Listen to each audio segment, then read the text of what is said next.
Tuhan, kami mengucap syukur bahwa kami dalam kondisi baik, sehat, dan siap untuk menerima kebenaran firman-Mu. Kami tahu Tuhan bahwa firman-Mu ini akan membersihkan hidup kami, dan firman-Mu ini akan membuat kami menjadi orang-orang yang bersih, yang bersinar, yang bercahaya, dan kami siap menjadi terang dan garam buat sekeliling kami. Ajari setiap kami, urapi setiap kami, berikan kami hati yang haus dan lapar akan Engkau saja. Roh Kudus jamah setiap kami. Dalam nama Yesus. Amin. Shalom semuanya. Teman-teman yang di lapas narkotik, kita sudah masuk bulan Desember. Kita sudah mulai memasuki masa-masa Natal ya. Dan saya harap Engkau memberikan hadiah Natal yang terindah untuk kekasih hatimu, yaitu Tuhan Yesus ya. Natal itu kan hari lahirnya Tuhan Yesus kan. Kau nggak boleh nggak bawa hadiah. Harus bawa hadiah karena dia sudah memberikan hadiah kepadamu, yaitu dosamu diampuni, kehidupan kekal, jaminan keselamatan, itu hadiah, gift, pemberian. Nah, engkau juga harus memberikan hadiah, yaitu apa? Mempersembahkan hidupmu sebagai persembahan yang hidup, kudus, dan berkenan. Itu hadiahnya. Tuhan nggak pengen apa-apa. Dia akan sangat happy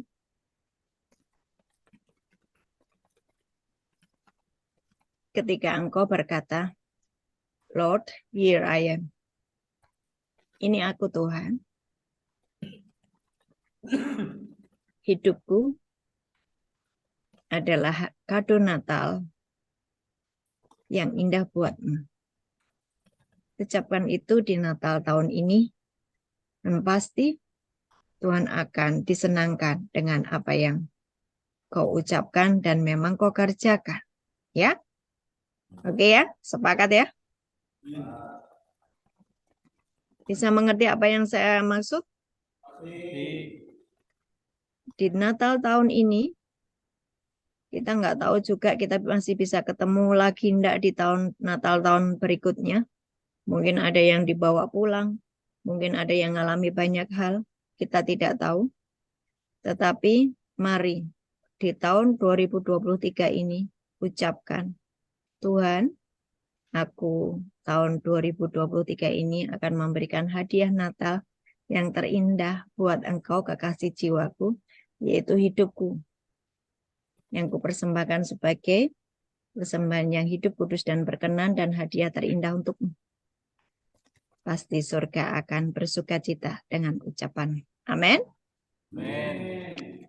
Hari ini kita akan belajar bagian-bagian tertentu dari hati Tuhan yang banyak orang tidak paham, sehingga mereka frustasi dengan hidupnya. Saya kasih judul ruang ICU-nya Tuhan, ruang ICU-nya Tuhan. Kalau di rumah sakit itu ada ruang ICU, ruang di mana pasien-pasien yang kritis, yang tidak bisa ditaruh di kamar biasa, karena di ICU itu peralatannya harus yang canggih, yang lengkap, dan disterilkan dari tamu-tamu. Ya, di situ dikhususkan untuk hanya diawasi oleh tim dokter dan perawat. Artinya dia sedang mendapatkan yang namanya perawatan khusus. Kalau lengah, maka dia bisa kehilangan nyawanya. Ya. Nah, di tempat Tuhan itu juga ada yang disebut dengan ICU.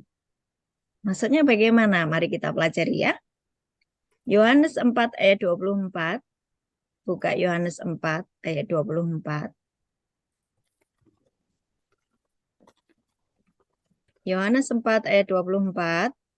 Yang sudah ketemu silakan dibaca, teman-teman di lapas. Yohanes 4 ayat 24.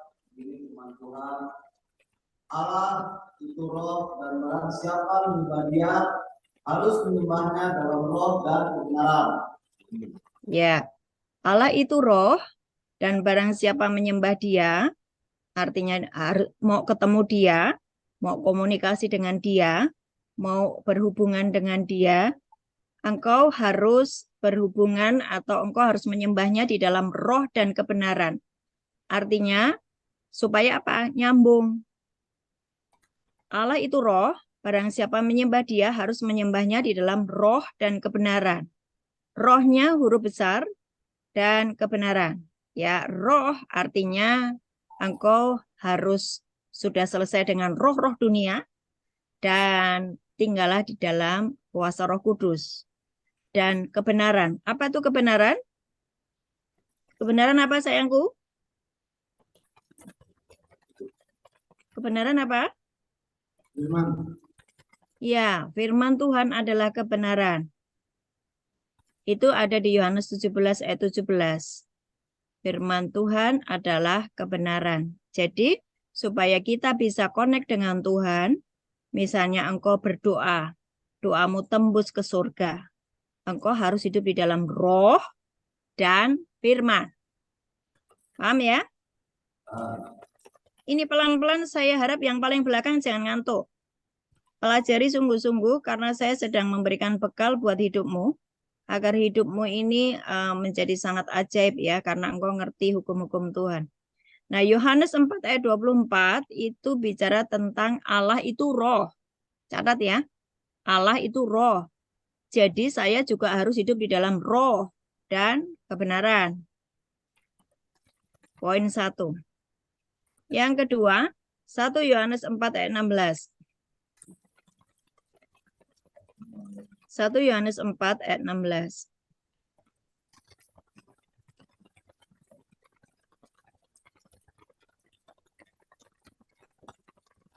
Silakan dibacakan. 1 Yohanes 4 16. Ayat 16, kita telah mengenal dan telah percaya akan kasih Allah kepada kita. Allah adalah kasih, dan barang siapa tetap berada di dalam kasih, ia tetap berada di dalam Allah dan Allah di dalam dia.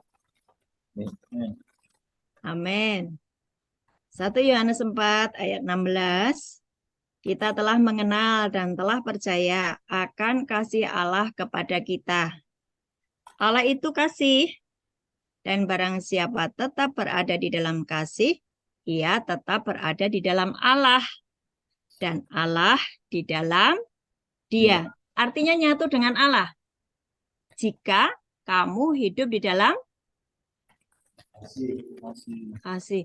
Ayolah jangan melamun. Kau mikirin apa? Di dalam Tuhan selalu ada harapan. Setiap saya tanya harus dijawab ya.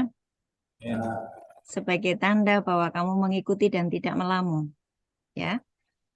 Kita telah mengenal dan telah percaya akan kasih Allah kepada kita. Allah adalah kasih dan barang siapa tetap berada di dalam kasih, ia tetap berada di dalam Allah dan Allah di dalam dia. Saya tetap berada di dalam kasih, maka saya tinggal bersama-sama dengan Allah. Tidak terpisahkan. Sebab saya hidup di dalam kasih. Itu jadi perenunganmu. Nah, berarti yang pertama tadi Allah adalah roh. Yang kedua Allah adalah kasih. Roma 5 ayat 5. Roma 5 ayat 5. Silakan dibaca. Roma 5 ayat 5. Dan pengharapan tidak mengecewakan, karena kasih Allah telah dinyatakan di dalam hati kita oleh Roh Kudus yang telah dikaruniakan kepada kita. Amin. Oh, ternyata supaya aku bisa hidup di dalam kasih, bisa mengasihi istriku yang meninggalkan aku gara-gara aku masuk lapas. Dia menikah lagi, dia tinggalin aku. Hari ini aku masih kecewa, aku masih marah, aku sakit hati, aku tidak bisa mengasihi. Roma 5 ayat 5 berkata, dan pengharapan tidak mengecewakan karena kasih Allah telah dicurahkan di dalam hati kita oleh siapa? Roh Kudus yang telah dikaruniakan kepada kita. Jadi Roh Kudus yang diam di dalammu yang membuat engkau hidup penuh dengan kasih. Jadi engkau butuh yang namanya Roh Kudus. Anggap dulu. Roh Kudus kalau penuh di dalammu, engkau sangat bisa menerima orang-orang yang mengkhianatimu. Roh Kudus kalau penuh di dalammu, engkau sangat bisa menerima orang-orang yang menusukmu dari belakang. Roh Kudus jika penuh di dalammu akan membuat engkau melupakan semua masa lalumu, semua traumamu, semua kepahitanmu, kegagalanmu, dan mulai hari ini engkau hidup, engkau bicara, engkau bertindak dengan kasih. Ada yang amin? Amin. Paham sampai sini yang paling belakang? Kalau paham paling belakang kasih jempol. Oke. Masalahnya orang tidak paham. Ada begitu banyak roh-roh dunia yang dibiarkan masuk menggantikan Roh Kudus. Roh kemarahan, hawa nafsu. Engkau tetap ya enggak bisa. Oh, namanya orang ini sangat jahat. Kok harus mengasihi? Artinya tidak ada Roh Kudus di dalammu dan artinya engkau sedang membuang Roh Kudus yang di dalam dirimu, yang sebetulnya ketika engkau terima Yesus sebagai Tuhan dan Juru Selamat, di dalam dirimu ada Roh Kudus. Roh Kudus itu nanti yang memampukan engkau hidup di dalam kasih. Kasih yang kau terus pelihara di dalam hidupmu membuat engkau terhubung terus dengan Bapamu. Waktu engkau terus terhubung dengan Bapamu, hidupmu dibedakan dan diistimewakan. Engkau tinggal di bumi seperti di surga. Amin.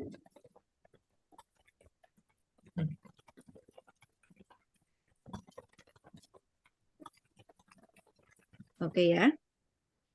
Sekarang perhatikan hidupmu masing-masing. Jika engkau masih punya amarah, engkau masih punya iri hati terhadap temanmu, engkau masih pengen mabuk pesta pora, nanti kalau aku keluar, aku masih punya linkku dengan masa laluku, aku akan mabuk pesta pora lagi. Stop. Karena itu tidak akan membawa apapun kecuali engkau kehilangan koneksimu dengan Bapamu di surga. Ya? Beresi sakit hatimu, beresi semua serakahmu, beresi semua keangkuhan, kesombonganmu, beresi yang mengatakan bahwa aku bisa kok, aku bisa mengerjakannya semuanya sendiri. Nah, seolah-olah engkau nggak butuh Tuhan. 1 Yohanes 2 ayat 15 sampai 17. 1 Yohanes 2 15 sampai 17. Baca pelan-pelan. Saya tadi sudah memberitahukan kepada teman-teman yang ikut di Zoom ya, untuk mencatat ayat ini dan menempelkannya di tembok atau di meja atau di toilet, di dekat mana engkau selalu membacanya ya, supaya apa? Hafal.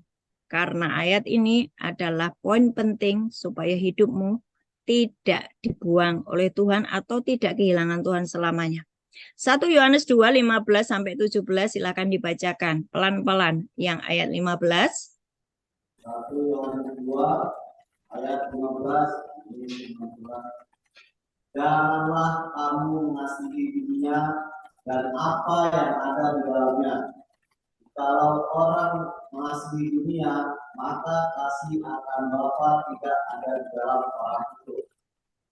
Mengasihi dunia itu sama dengan bermusuhan terhadap Allah, yaitu di Yakobus 4 ayat 4 ya.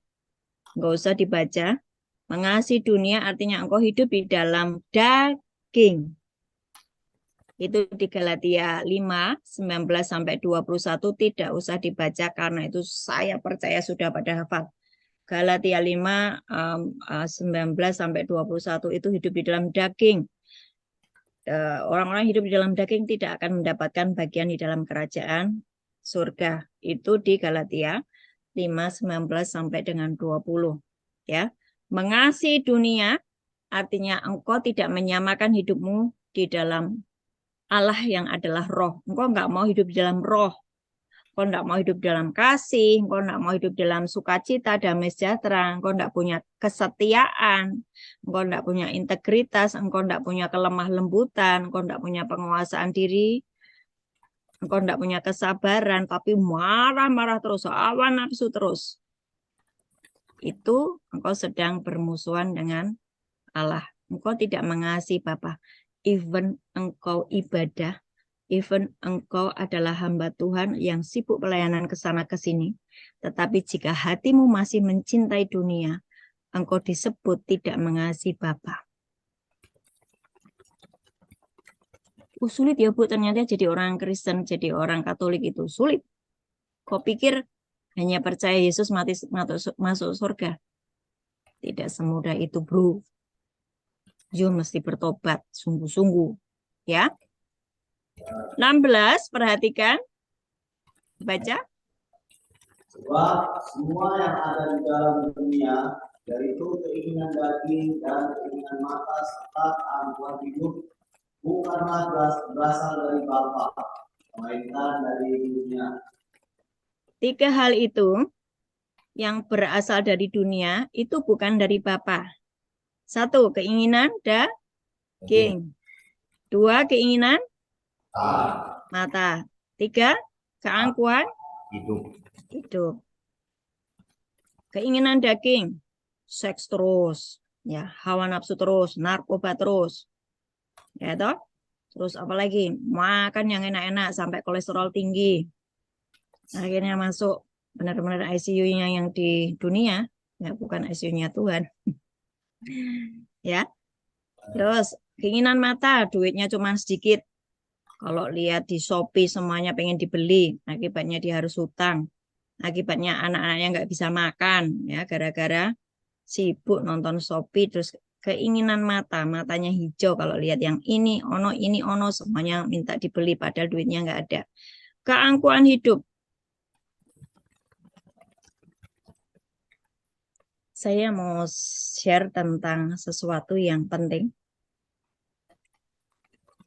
Kemarin saya pergi ibadah di salah satu gereja di Jakarta, gereja yang besar, dan hamba Tuhannya yang khotbah adalah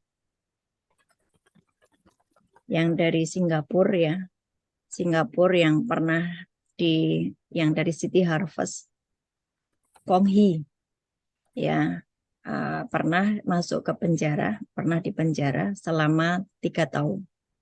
Dan beliau kemarin sudah berkhotbah. Saya mendapatkan pelajaran yang luar biasa dari apa yang dia sampaikan. Perhatikan. Jadi kenapa kok dia itu sudah punya gereja yang besar, dia sudah melakukan banyak hal buat kerajaan surga, ya kan? Dia seorang pendeta yang luar biasa. Saya berkali-kali mendengarnya waktu beliau diundang di Semarang. Dan kalau di YouTube itu saya sering mendengarnya juga. Tapi dia harus masuk ke penjara. Waktu di penjara, 6 hari sebelum dia masuk di penjara, dia tahu dia akan dipenjarakan. 6 hari sebelum dia masuk di penjara, dia melihat status Instagram teman-temannya, dia marah. Kalian jemaatku, kenapa ini pastormu lagi mau masuk penjara, engkau malah bersenang-senang, engkau berjalan-jalan ke London, ke Inggris, ke Eropa, kemudian bikin status foto-foto.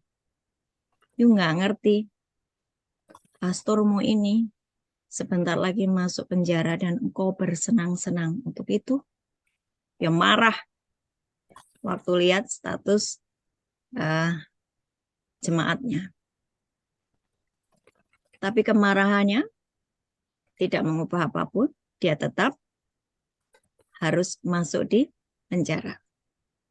Waktu dia masuk di penjara, dengerin saya ya, ini hamba Tuhan besar loh, dan tidak ada cacat celah. Menurut saya sih nggak ada, cuman karena memang ada kesalahan. Dia nggak amoral, ya, dia nggak amoral. Hanya mungkin masalah hitung-hitungan masalah keuangan gitu. Kemudian waktu dia masuk di dalam penjara, dia berkata begini, Tuhan, kenapa kau taruh aku di sini? kalau aku tuh di sini, aku tidak bisa mengerjakan agendamu. Sementara masih banyak yang bisa aku kerjakan.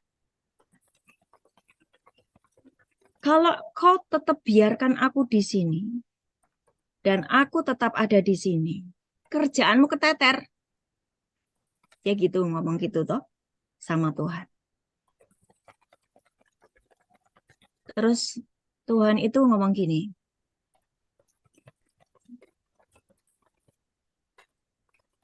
Kong, asal kamu ada di hatiku, itu cukup. Loh Tuhan, aku tuh pelayanan tuh aku ya di hatimu, gitu kan ya. Aku menyampaikan firman, aku ngonselingi orang, aku ngonselingi domba-dombaku. Aku itu kan juga ada di hatimu. Tapi Tuhan tetap berkata bahwa satu-satunya yang kuinginkan dalam hidupmu adalah hatimu tuh ada di dalam hatiku. Hatiku ada di dalam hatimu. Kamu dan akunya. Dia tetap tidak terima. Tetap berkeras bahwa dan berkata begini. Oke Tuhan. Gitu kan ya. Oke Tuhan. Tapi kapan aku keluar dari tempat ini, segera urusi. Aku keluar dari tempat ini. Artinya belum ngeh apa yang dimau Tuhan. Ya kan? Belum ngeh apa yang dimau Tuhan. Terus dia masih terus berkata, aku harus mengejar destiniku Tuhan. Aku harus selesaikan banyak hal. Itu loh yang di sana belum selesai, yang di sini belum selesai.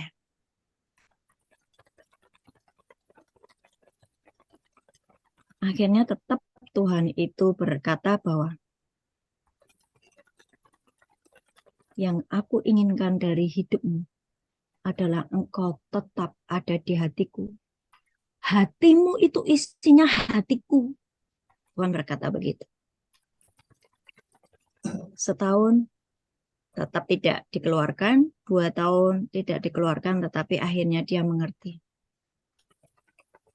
Di keheningan di penjara itu, dia tahu apa yang disebut dengan keserakan di dalam dirinya, apa yang disebut dengan kesombongan yang di dalam dirinya, apa yang disebut dengan dia merasa sudah melakukan banyak hal.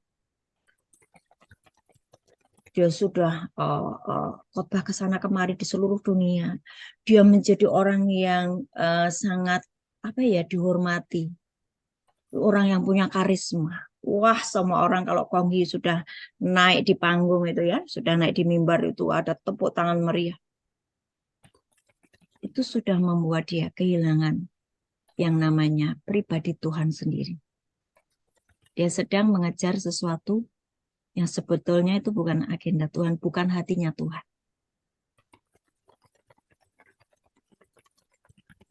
Ada banyak kemarahan yang dia simpan, ada banyak kecewa yang dia simpan, ada banyak kesombongan, keangkuhan, keserakahan, atau pengen ketenaran yang lebih lagi, yang tersimpan di dalam dirinya. Dan dia berkata, di penjara itu, saya baru tahu bahwa bersama Tuhan itu cukup. Bersama dengan Tuhan, bahwa hatiku ada di dalam hatinya Tuhan ada di dalam hatiku, itu cukup. Mau kita akan mengerjakan hal yang besar, mau kita mengerjakan hal yang kecil, kalau hati Tuhan ada di dalam hatiku, aku di dalam hatinya Tuhan, itulah pengajaran destiniku. Setelah dia selesai itu, maka ya dia bisa keluar dari penjara. Dan sekarang saya melihat sosok pribadinya adalah seseorang yang sangat sederhana. Sangat sederhana. Kalau dulu dia tampil gitu ya, glamour. Saya melihat banyak seperti seorang artis gitu ya. Sekarang tidak. Saya melihat satu pribadi yang sangat sederhana, yang sudah selesai dengan dirinya sendiri, dan dia mengerti bahwa sesungguhnya yang paling menyenangkan dalam hidupnya adalah ketika hatinya menyatu dengan hati Tuhan. Dan itulah pengejaran destininya yang sesungguhnya. Dan yang Tuhan mau adalah apa? Nyatu dengan Tuhan. Kalau kita ini nyatu dengan Tuhan, pasti akan mengerjakan banyak hal yang besar. Tapi ada perkenanan. Tapi kalau kita nggak nyatu dengan Tuhan, kita bisa melakukan hal yang besar. Tapi kita kehilangan Tuhan. Paham ya maksudnya? Ketika engkau sudah berada di tempat yang tinggi, ini saya bicara kepada teman-teman yang di luar lapas, engkau sudah menjadi orang-orang yang hebat, engkau sudah berhasil, engkau merasa engkau sudah memiliki dunia ini, hati-hati. Jangan sampai engkau kehilangan Tuhan. Karena kalau engkau kehilangan Tuhan, engkau harus dimasukkan ke ICU-nya Tuhan. Engkau harus dimasukkan ke dalam ruang operasinya Tuhan. Di mana yang namanya kesombongan dipatahkan, dipotong. Yang namanya keangkuhan hidup dipotong. Yang namanya keinginan mata, keinginan daging dipotong. Itu artinya apa? Kehilangan semua yang sudah dia pegang selama ini, yang sudah dia bangun selama ini. Kong Hee ini adalah hamba Tuhan yang dia punya gereja yang super besar ya di Singapura. Dan banyak orang-orang itu tahu tentang gerejanya, dan banyak orang tahu tentang itu, dan itu sangat terkenal dan besar sekali gerejanya, tapi bisa kehilangan semuanya. Tapi ketika dia selesai dengan ruang operasi Tuhan, sudah dibersihkan semuanya, maka dia sekarang kembali untuk mengembalakan apa yang domba-domba yang dipercayakan Tuhan kepadanya dengan hati yang benar. Hal yang mau saya sampaikan kepada kalian semua, Bapak Ibu, yang di Zoom maupun yang di lapas narkoba. Perhatikan. Yang di lapas. Engkau hari ini sedang berada di ICU-nya Tuhan. Engkau sedang dipotong semua keinginan-keinginanmu yang tidak sama dengan keinginan Bapamu. Bapamu itu roh, Bapamu itu kasih. Tuhan sedang mencabut semua yang membuat engkau tidak bisa mengasihi. Tuhan sedang memotong yang membuat engkau tidak bisa hidup di dalam roh. Respon itu. Kalau engkau nggak responi, keluar dari lapas, masuk ICU-nya Tuhan lagi, saya nggak tahu. Mungkin dengan kemiskinan yang sangat miskin di luar sana, tapi engkau enggak. Memang engkau nggak ada di luar. Engkau nggak ada di dalam lapas, tapi engkau di luar. Kalau sikap hatimu belum benar, kondisi rohanimu masih sakit, engkau nggak ngerti apa yang Tuhan mau, engkau nggak ngerti firman Tuhan, engkau abai terhadap firman Tuhan, engkau akan masuk ke ICU lagi dengan proses yang berbeda. Bisa jadi engkau menjadi sangat miskin, engkau ditinggalkan orang, engkau hidup sangat merana. Tapi itu bukan agenda Bapa. Bukan agenda Bapa. Agenda Bapa adalah engkau hari ini berada di lapas ini, dibersihkan, didandani, diberesi sikap hatimu yang salah, untuk engkau menjadi sama seperti Kristus, nyatu dengan Bapa. Ketika engkau nyatu dengan Bapa, engkau punya koneksi dengan kerajaan surga. Dan Bapa tidak akan pernah tinggal diam atas kehidupanmu yang sudah selesai dengan semua ikatan dunia.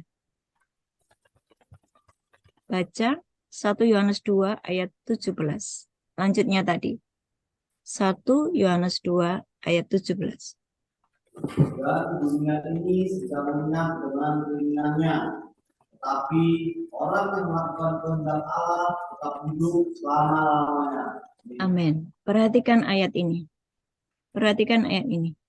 Dan dunia ini sedang lenyap dengan keinginannya. Yang tadi, keinginan-keinginan tadi. keinginan daging, keinginan mata. Kalau orang-orang hidup dengan semua keinginan daging, keinginan mata, keangkuhan hidup, engkau sedang dilenyapkan bersama-sama dengan dunia yang sedang akan lenyap. Tetapi semua orang yang melakukan kehendak Allah tetap hidup selama-lamanya. Jadi yang hari ini harus ada di dalam hidupmu adalah kehendak Allah. Mengingini apa yang Tuhan ingini saja.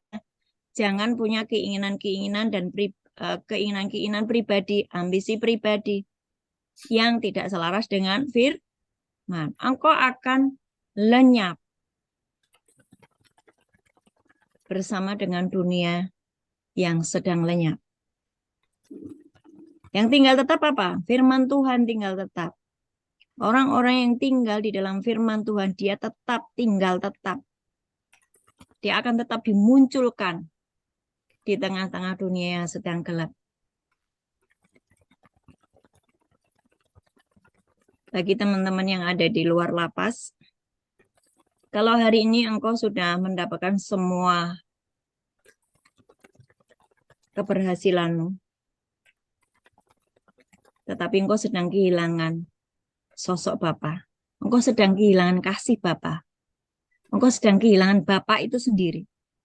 Engkau merasa engkau sudah melayani, engkau sudah melakukan banyak hal yang ajaib buat kerajaan surga. Tapi sebetulnya engkau sedang kehilangan hubungan koneksi dengan Bapa di surga.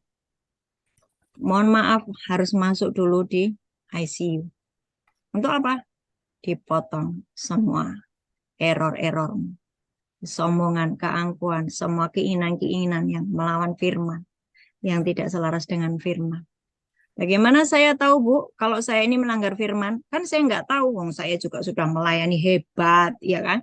Saya sudah, buktinya Konghi juga nggak tahu bahwa dia ternyata juga dia mengalami begitu. Roh Kudus itu ada di dalam. Roh Kudus itu mengingatkan terus-menerus. Dan Tuhan itu memakai orang-orang di sekelilingmu untuk menasehatimu. Kalau orang-orang yang diutus Tuhan untuk menasihatmu, engkau tidak mau dengarkan. Dan kau berkata, aku hanya mau dengar apa kata Tuhan. Itu mulai yang namanya engkau sudah menolak yang namanya nasihat, menolak yang namanya didikan, dan engkau merasa bahwa dengan pelayananmu, dengan keberhasilanmu yang hari ini kau capai, engkau sudah menjadi orang-orang yang luar biasa.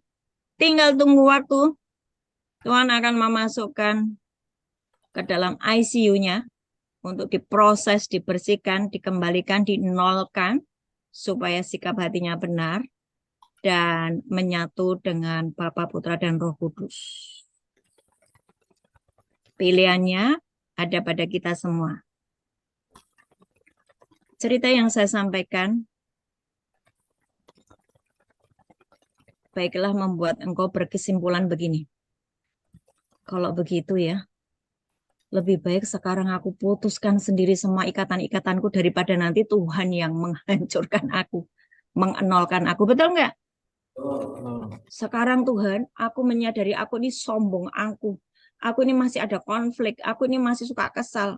Tuhan, aku hari ini aku bertobat sungguh-sungguh Tuhan. Mendingan begitu. Daripada nanti engkau harus masuk ruang ICU-nya Tuhan karena keras kepala. Keras kepala. Ya, merasa benar, merasa baik-baik saja. Milikilah sikap yang rendah hati. Beresi setiap keeroran setiap hari. Dan jadilah sempurna sama seperti Bapa di surga sempurna. Tuhan Yesus memberkati. Amin. Bapa, kami sudah mendengar firman-Mu. Kami juga sudah mendengar apa yang menjadi keinginan hati-Mu. Hari ini kami mau bertobat sungguh-sungguh Tuhan.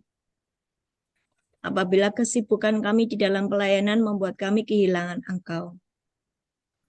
Apabila kami punya agenda-agenda pribadi dan itu mengakibatkan kami punya keinginan yang berlawan dengan keinginan-Mu. Apabila kami Tuhan masih punya ikatan-ikatan dengan hawa nafsu kami, dengan kedagingan kami, sehingga kami tidak bisa hidup di dalam roh, Tuhan, hari ini kami sungguh-sungguh bertobat. Apa yang menjadi keinginan hatimu, Tuhan? Bahwa Engkau ingin kami tinggal di dalam Engkau, Engkau tinggal di dalam kami.